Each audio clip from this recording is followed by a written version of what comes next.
Cap on belly, it's shin across belly, this way. Okay, so my toes are hooked on his hip on this side, other leg steps out for base, right?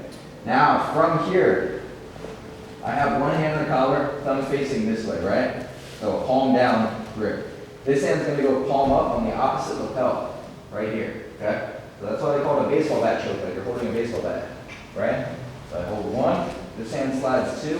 I don't want my grips any further than about a thumb's length, right about that distance, okay? Not too wide, not too narrow. One, two, okay? And now I make sure I'm throwing the material so I feel like I'm just holding a rope. So it should be very comfortable, solid grips here. Strong fist with both hands, strong wrists, so my wrists are straight.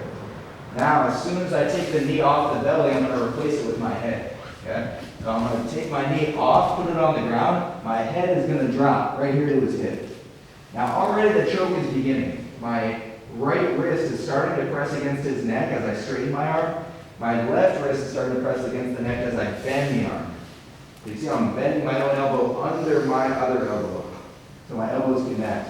And then from this point, I want to make sure that I run around his head, okay? I'm going to step over his head first with my leg, and then I'm going to switch my head to the other hip this way. And now as I do this, I come up off my knees, I tighten the choke, and I sprawl my legs, okay? So it gets very tight. Even if you just stay on your knees and squeeze, you'll get the choke 9 times out of 10. But when you sprawl into it, your hips are going to push your own body weight into your wrist bones. So it becomes very tight. And it ends up being like a reverse X choke, right? So we're starting with our grips like this. By the time we spin, see how my arms are making an X now? That's the idea. Okay? So we're here, side mount, I hook my thumb in. Sometimes we hook our thumb in this side. For this particular choke, I'm hooking it in the same side. Okay? And then I go to the skirt of the gi, elbow tight, right across his waist. Now I do a knuckle push-up. Boom, jump my knee across the belly, shoot my hand in, palm up. Okay? And make sure I find that right distance.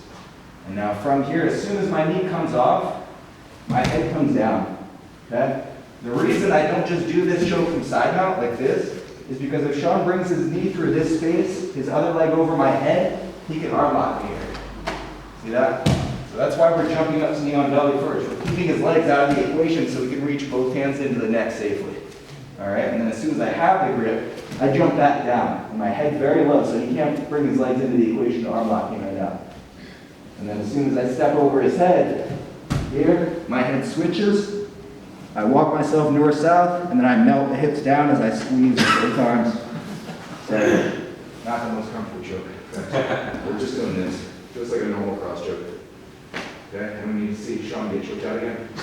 You guys good? No questions? Sure? All right, Sean. Yeah, please. What do you do about his near side arm that's like right under you?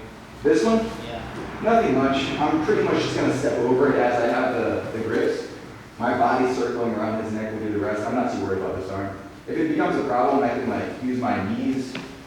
So if I'm here, I can bring my knee through this way and pin it down if I need to. And then drop my head, switch the pin, drop my head, and then squeeze. But yeah, usually that's not my concern. My main concern is him getting his hands inside of the framing, like this. So when we get the grips, we have to get them and then take the knee off the belly and drop very quick. Close that space down. If I stay here too long and get the hands inside, it becomes trouble. Cool. Any other questions? Good? All right, let's try it. 1, 2, 3, go.